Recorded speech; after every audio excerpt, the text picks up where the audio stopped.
qilingan hisobotlar.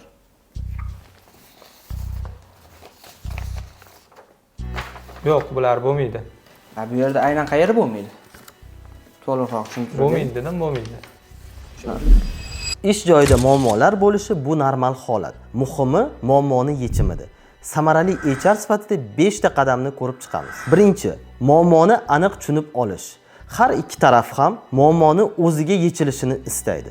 Ammo siz HR sifatida muammoni chuqurroq, aniq bilib, tushunib olishingiz zarur. Ikkinchi, har ikki tarafni ham tinglash. Muammoni hal qilish uchun bir tarafga yondashish shart emas. Ikkinchi tarafni ham eshitishingiz va bu orqali adolatli qaror qabul qilishingiz mumkin bo'ladi. Uchinchi, obyektiv yondashuv. HR vositachi bo'lishi zarur, tarafkash emas.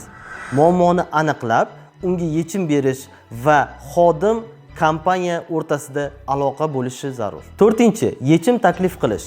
Muammolarni tinglashning o'zi yetarli emas.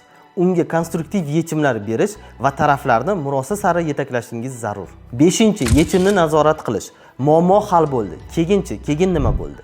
HR sifatida bo'lajak muammolarni ham oldini olish uchun chora-tadbirlarni ko'rishingiz zarur.